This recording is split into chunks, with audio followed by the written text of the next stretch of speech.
আলহামদুলিল্লাহ, যেটা সবাই ভেবেছিল, মানে চিকিৎসকরা, বাংলাদেশের চিকিৎসকরা এবং সিঙ্গাপুরের ডক্টর যারা আছেন তারাও মানে তারাও ভাবছেন যে এটা একটা মিরাকেল ওর এই বয়সে, এবং ও সব কিছু রিকভার করে ফেলছে আলহামদুলিল্লাহ। ওর মানে ব্রেনটা, ওর কথা বলা, যেটা সবাই ভাবছিল যে কথা বলাটা, কথাটা প্রথম দিকে কথা বলতো আমরা বুঝতে পারতাম না, শব্দ সাউন্ড ছিল না, একদম সাউন্ড ছিল না, তো আমরা বুঝতে পারতাম না, ও রাগ হয়ে যেত।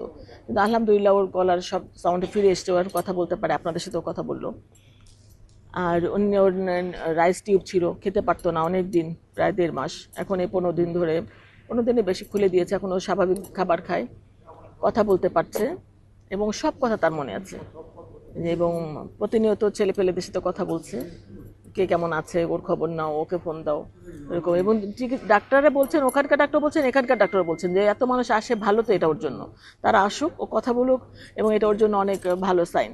তো সবাই আসলে ও খুশি হয়, এবং ও সবাইকে খোঁজ খবর নেয়, জানতে চায়, এবং ওকে নর্মাল লাইফে ফিরে যেতেই বলছেন তারা, যে ইনশাল্লাহ আমরা আশা করছি তুমি তাড়াতাড়ি আবার সংসদে যাবে। এইখানকার ডাক্তাররাও বলছেন এটা, তোমাকে ওখানে দেখতে চাই, আশা করছি তুমি ইনশাল্লাহ তাড়াতাড়ি ফিট হয়ে যেতে পারবে, ওরকম করে বাধ্যবাধকতা নাই। এবং ইনশাল্লাহ ও সম্পূর্ণরূপে মানসিক দিক থেকে সুস্থ, শারীরিক দিক থেকে সুস্থ হইতে হয়তো কিছুটা সময় লাগবে আর কি।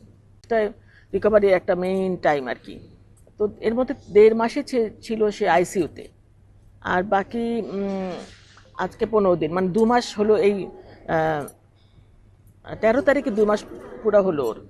আর একটা মাস, এই একটা মাসের মধ্যে ওর খুব তাড়াতাড়ি, আমরা শুনেছি 3 মাসের মধ্যে রিকভারিটা খুব ভালো হয় আর কি। তো ও যেভাবে ওর এফোর্টটা দিচ্ছে, ওর খুব ভালো, মানে তাড়াতাড়ি সুস্থ হওয়ার একটা প্রচেষ্টা, যার জন্য ও খুব ভালো এফোর্ট দেয়, এবং সে করতে চায় বারবার, আবার ডাকো, আবার করি, আবার মানে এরকম সে চায়।